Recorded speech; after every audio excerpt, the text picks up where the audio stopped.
Mukama wa amanyi wetwogerera mukyala mukulu amanyikidwa nga Precious Remy yazemu okuba nti aswala dena nabatanzi omukono gwa Mukama Katonda nabwe gutyo gwavuddeko ne gumukwatako yazemu kuba nti ayogera eddogo lya Precious Remy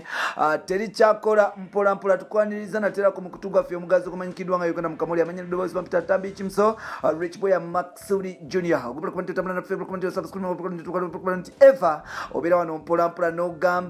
anti yes ino kutambula naffe abetabu abakabibo mpola mpola kyengenda okusaba bradi wange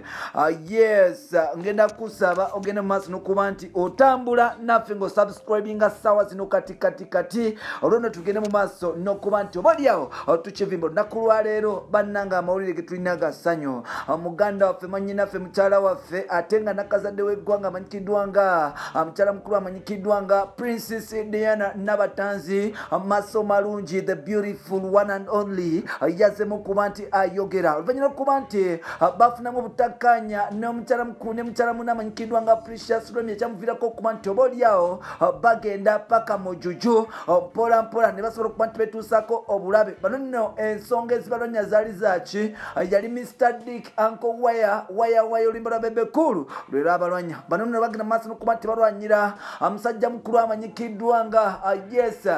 legendary Lwasa lubadde olunaku lwaleero mu vidiyo Nabatanzi nabo kikyalabiddwako nkiddamu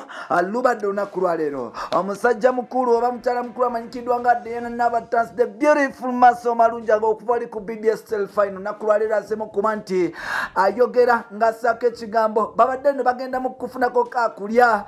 mu restaurant ng'alina bawe mupya amanyikiddwa nga Lwasa system zagenda maaso n'okuba nti zikyusa mpola mpola nga bano bagenda maaso n'okuba nti beekwatamu mpola mpola ng'ensonga eva ku ki nsonga yali ya waya mpola mpola omusajja mukulu amanyikiddwa nga mukyala mukulu amanyikidwa nga Remy yavaayo neyewana ku radio emu amanyikidwa nga 100.5 Galaxy FM mu show yaabwe eyokumakya amanyikidwa nga Morning Saga ne musajja mukulu amanyikidwa nga Nalebo bwe bavaayo ne bamubuuza nti owaaye wabiwuliddeko ebyamunywanyiwo Diana oluvannyuma okuba nti oba olyawo yes takyaddamu kuba nti ayogera ne ku TV tali omukyalo ono yavaayo neyewana mpolampola n'agamba nti yes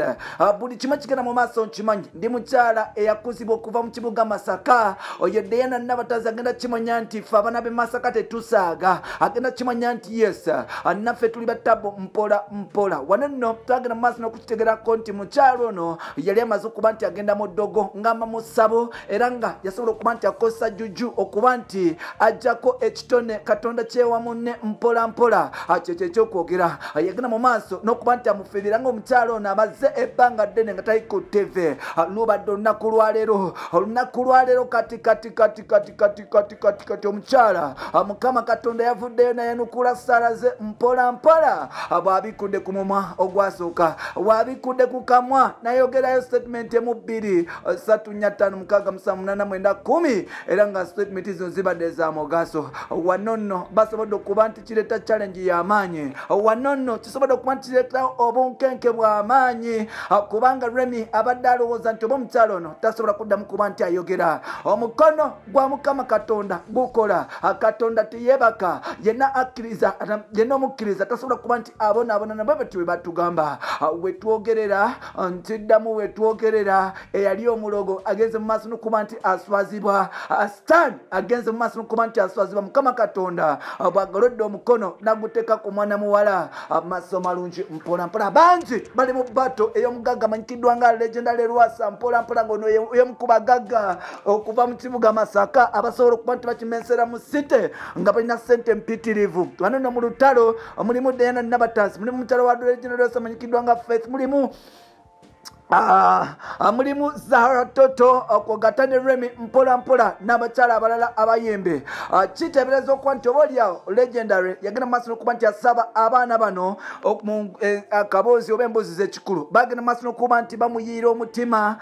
yes mpola mpola era abaana bano bagenda mu maaso n'okuba nti beepikaapika nga balowooza legendary alina okuba nti abeerawo mpola mpola wano nno kyaleetera hopes nnyingi n'essuubi ddingi nga balowooza nti oba olyawo ono we batali tasobola kubeera kumbe ng'ate system zikyuka mpola mpola kyanaku nnyo okuba nti basobola okuba nti bagenda ne mu ssabo ne beeroga era nga ena Nabatanzi ageze mu maaso n'okuba nti oba oliawo akajjatuka mpola mpola bamukoze ebintu Remi amukoze ebintu naye nga nawe bw'omanyi nti owakabi asigala wakabi Mukama gwe yawadde ennuuma ezaala system zigenda mu maaso n'okuba nti zikyuka mpola mpola era nga wetwogerera yes omukyalo ono yaze mu maaso n'okuba nti ayogera mpola mpola nkugamba ekintu kiri kimu genda mu maaso osobola okuba nti osubscribinga omukutu guno gwennyini gwogenda okuba nti ofunako amawulire ag'ettabo mangi agakyaja mpola mpola njagala obeere mukkakkamu yes ogambe nti yes wano wokka olina okujja system ebintu nga birina okutambula then tusobole okuba nti twegenda mu maaso n'okuba nti twekwata mpola mpola then Nabatanzi avudde nagamba nti Mukama mulungi bonna abaali bagezaako okuba nti bekika mu makubo gange tebasobola okuba nti bansobola kubanga ate nze nateekebwako omukono era nabamulibwako edduusi Mukama Katonda bonna bagenda mu maaso n'okuba nti mandonga kugata n'okuba nti manzala n'okunsa wansi tebalinsobola kubanga omukono gwa Mukama Katonda gwagenda mu maaso n'okuba nti gunkuteekako tewali muntu alinsobola tewali ddogo ligenda Isirayiri tewali ddogo lisobola kuba nti ligenda mu maaso n'okuba nti lintuuza ngenda mu maaso n'okuba nti nsaba Mukama agende mu maaso n'okuba nti ansobozesa okuswaza abulabe sitaani nga amponya n'okuba nti ebintu byange bigenda mu maaso n'okuba nti byengera yadde nga bangi bandoga bangi baagala okunzisa wansi bangi baagala okunzisa mu kyalo naye ng'ate nga nina Mukama Katonda tewali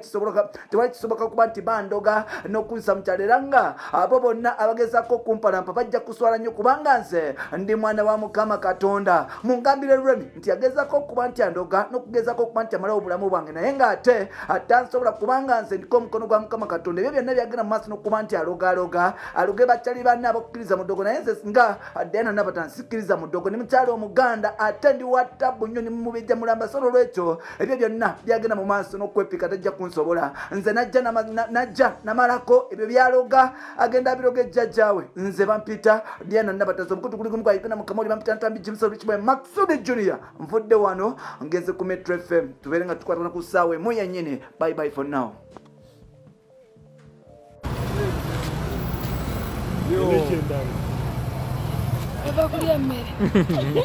The legendary E.T. Toka balage ba. Ngena kwa tunakola lero kene me for when to walk.